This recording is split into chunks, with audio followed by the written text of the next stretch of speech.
Astro direct के इस वैदिक ज्योतिष ज्ञान के चैनल पर आपका स्वागत है। इस ग्रहों के उपाय की श्रृंखला का यह छठा वीडियो है। इस श्रृंखला के पिछले 5 वीडियोस में आपने ग्रहों के लिए किए जाने वाले उपायों के क्या, क्यों और कैसे के बारे में तथा जप एवं दान की विशेषताओं एवं उनके नियमों के बारे में जाना।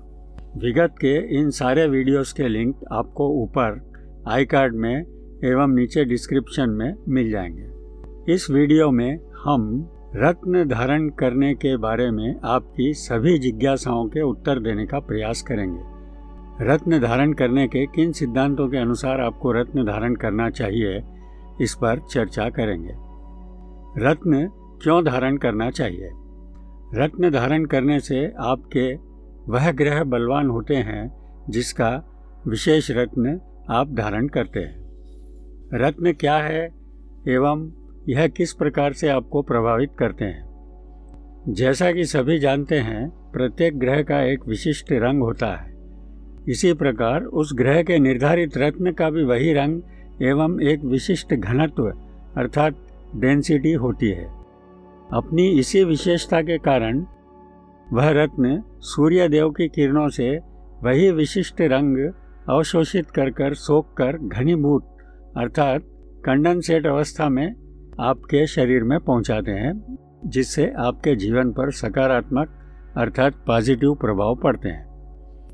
स्वाभाविक रूप से रत्न को अपना कार्य करने के लिए सूर्य देव का प्रकाश चाहिए होता है। इसीलिए ग्रहों को बलवान करने के लिए रत्न को मुद्रिका में धारण किया जाता है एवं नीचे से खुला रखा जाता है ताकि वह सूर्य के प्रकाश का उपयोग कर अपना कार्य कर सके। रत्न यदि आपकी उंगली को स्पर्श न करे तो कोई हानि नहीं है, केवल उसका नीचे से खुला रहना ही आवश्यक है। यदि रत्न नीचे से खुला नहीं होगा तो वह आभूषण की श्रेणी में आता है। कौन सा रत्न हमारे अनुकूल रहेगा? रत्न धारण करने में क्या सावधानियां रखनी चाहिए? रत्न सदैव अपनी जन्म कुंडली के लग्न भाव के स्वामी की गणनानुसार ही धारण करना चाहिए। जैसा कि हमने पिछले वीडियो में बताया था, आपको अपने शुभ ग्रहों को ही रत्न धारण कर बलवान करना चाहिए, जो कि आपके लग्न, पंचम एवं नवम भाव के स्वामी होते हैं। इन्हीं ग्रहों के रत्न आपके अनुकूल होते हैं। इसी प्रकार आपके लिए अशुभ ग्रह हैं आपके 6, 8वें एवं 12वें भाव के स्वामी। इन ग्रहों के रत्न आपको कदापि धारण नहीं करना चाहिए। यदि कोई ग्रह बलवान है तो उस ग्रह का रत्न भी धारण करना उचित नहीं है।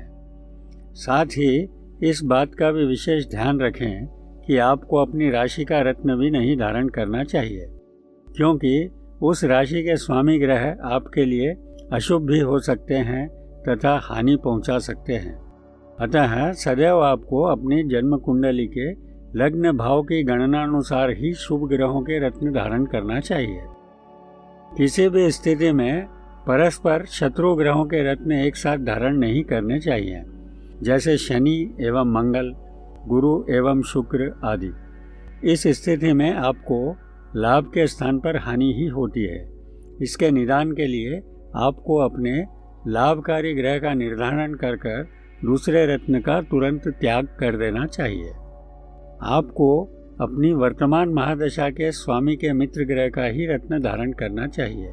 उदाहरण के लिए, यदि आपकी वर्तमान में सूर्य देव की दशा चल रही है एवं इस समय आप शनिदेव का रत्न नीलम धारण करते हैं तो आपको हानि ही होगी। रत्न का भार कितना होना चाहिए? रत्न कैसा होना चाहिए? अपने शरीर के भार के अनुपात से रत्न के भार का कोई संबंध नहीं है। शास्त्रानुसार रत्न का न्यूनतम भार 5 से 5.25 रत्ती अर्थात कैरेट का होना चाहिए। स्थिति अनुसार 1-2 रत्ती अधिक भी हो सकता है।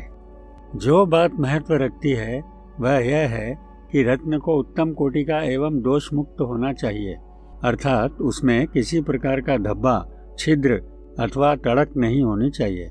रत्न एवं उसका रंग प्राकृतिक होना चाहिए, कृत्रिम एवं मानव निर्मित नहीं होने चाहिए।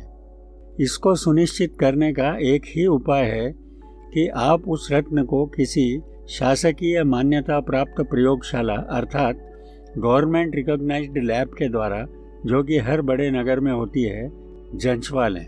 वहाँ से आपको रत्न के बारे में पूरा विवरण एवं आधिकारिक प्रमाण पत्र भी मिल जाता है। अपनी आर्थिक स्थिति अनुसार आप किसी भी रत्न के उपरत्न को भी धारण कर सकते हैं जिसका मूल्य कम होता है। ऐसे उपरत्न भी कुछ न कुछ प्रभाव तो देते ही हैं। रत्न मुद्रिका किस धातु में बनवाएं?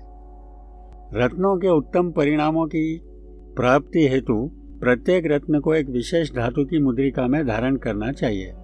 माणिक को स्वर्ण में, मोती को चांदी में, मूंगे को लाल तांबे में अथवा स्वर्ण में, पन्ने को चांदी अथवा स्वर्ण में, पुखराज को स्वर्ण में, हीरे एवं नीलम को प्लेटिनम अथवा चांदी में, गोमेद एवं लहसुनिया को पंच धातु की मुद्रिका में धारण करना उत्तम होता है।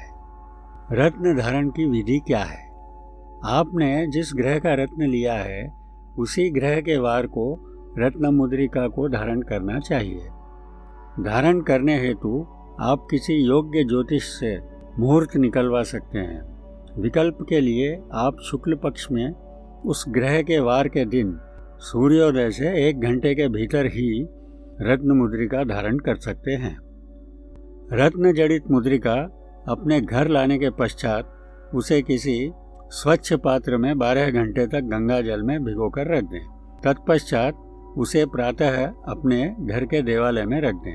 उसे धारण करने के दिन तक प्रतिदिन उस मुद्रिका को रत्न एवं ग्रह के अनुसार रोली, चंदन, अक्षत, पुष्प अर्पण करें, प्रणाम करें। अब आपने जिस वार को रत्न मुद्रिका धारण करनी है उसे दिन प्रातः उसे किसी स्वच्छ पात्र जैसे तश्तरी में पान का पत्ता बिछाकर रख दें। तत्पश्चात पंचामृत से स्नान करवाएं। अब रत्न अनुसार रोली, पीला चंदन अथवा श्वेत चंदन लगाएं, अक्षत चढ़ाएं। रत्न अनुसार उसी रंग के पुष्प चढ़ाएं। अपने इष्ट देव का ध्यान करें, प्रणाम करें। अब मुद्रिका को दाएं हाथ में लेकर उसे गंगा जल से भली भांति धोकर स्वच्छ कर लें। तत्पश्चात उस ग्रह के मंत्र का जाप करते हुए ग्रह के लिए निर्धारित उंगली में उसे धारण कर लें। कौन सा रत्न किस उंगली में धारण करना चाहिए, इसकी जानकारी आपको हमारी आगामी श्रृंखला नवग्रह में मिल जाएगी, जिसमें प्रत्येक ग्रहों के लिए किए जाने वाले उपायों का विस्तृत वर्णन है। रत्न धारण के पश्चात हमें क्या सावधानियां रखनी चाहिए? जब कभी आप किसी अंत्येष्टि में जाएं, तो अपनी रत्न जड़ित मुद्रिका उतार कर जाएं। गृहस्थ व्यक्तियों को भी शयन से पूर्व अपनी रत्न मुद्रिका को उतारकर किसी स्वच्छ स्थान पर रख देना चाहिए एवं प्रातः स्नान पूजा के पश्चात अपने इष्ट देव का स्मरण कर अपने भाल पर स्पर्श कराकर पुनः धारण कर लेना चाहिए। रत्न एवं मुद्रिका को प्रति सप्ताह स्वच्छ कर लेना चाहिए। विशेषतः रत्न के नीचे वाले भाग को, जहाँ से सूर्य देव की रश्मियाँ आपके शरीर में प्रवेश करती हैं। इसके लिए आप इसी कार्य के लिए अलग से रखे हुए किसी कोमल टूथब्रश का एवं किंचित रीठे का प्रयोग कर सकते हैं। साबुन का प्रयोग कदापि न करें, क्योंकि इससे रत्न खराब हो सकता है। स्वच्छ करने के पश्चात आप मुद्रिका को अपने भाल से स्पर्श कराकर पुनः धारण कर लें। कई व्यक्तियों को रत्न धारण करने का चाव होता है, किंतु आपको रत्न की आवश्यकता है या नहीं, यह बात महत्व रखती है। यदि आप बिना किसी आवश्यकता के अकारण ही कोई रत्न धारण करते हैं, तो इससे आपको हानि भी हो सकती है। जिस ग्रह की दशा चल रही है, उस ग्रह का रत्न भी बिना परामर्श के नहीं धारण करना चाहिए। सारांश यह है कि आपको चाहिए आप अपनी जन्म कुंडली का किसी योग्य ज्योतिष के द्वारा किए गए विश्लेषण एवं परामर्श के पश्चात ही रत्न धारण करें। नवरत्न की मुद्रिका धारण करने से भी किसी लाभ की प्राप्ति नहीं होती। इस चर्चा को यहीं विराम देते हुए इस श्रृंखला को यहीं समाप्त करते हैं। हमारी आगामी श्रृंखला नवग्रह में आप सभी ग्रहों के लिए किए जाने वाले मंत्र जप, गान एवं रत्न धारण के उपाय तथा अन्य सरल एवं व्यावहारिक उपायों की विस्तृत जानकारी प्राप्त कर सकेंगे। आशा है हमारी यह श्रृंखला आपको अच्छी लगी होगी। अपना अमूल्य समय देने के लिए धन्यवाद।